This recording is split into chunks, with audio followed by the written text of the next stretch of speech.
Avant de laisser la parole à Jean-Marcel pour le mot de la fin, je voudrais rajouter un point. Tout à l'heure, j'ai parlé urbanisme en parlant nouveau quartier, quartier commercial, centre-ville. Je voudrais rajouter que dans les 5-10 années qui arrivent, les équipements structurants de Gignac seront scolaires et sportifs, avec à plus courte échéance la construction d'un nouveau restaurant scolaire. Bien sûr, tous ces équipements profiteront à tous les Gignacois, mais les plus grands bénéficiaires seront les jeunes et les enfants, pour qui la liaison école, loisirs, sport et culture est une évidence. Donc nous sommes prêts à démarrer ce projet dès 2015, car depuis 1 an, nous travaillons sur un programme de restructuration progressive de l'école et des espaces sportifs.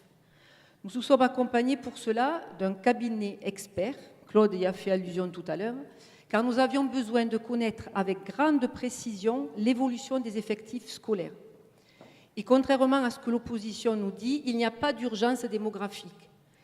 On sait aujourd'hui, après les simulations faites, que dans les 15 années à venir, il y aura certes une progression des enfants à l'école maternelle, mais que les effectifs de l'école élémentaire resteront stables.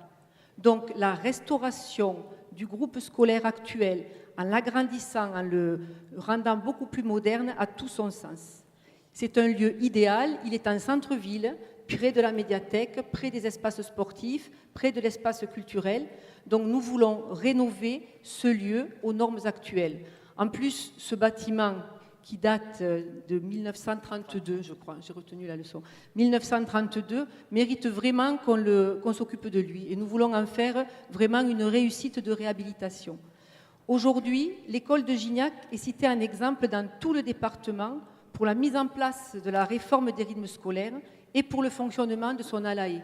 Alors ALAE, pour ceux qui ne savent pas, c'est l'accueil de loisirs associé à l'école. On appelait ça avant plutôt la garderie, mais c'est surtout pas une garderie.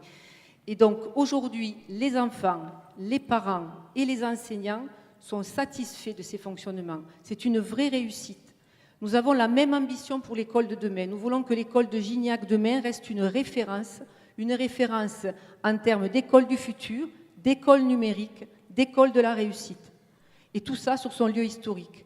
Donc nous le ferons parce que c'est notre projet phare et que nous le voulons, surtout si vous le voulez avec nous.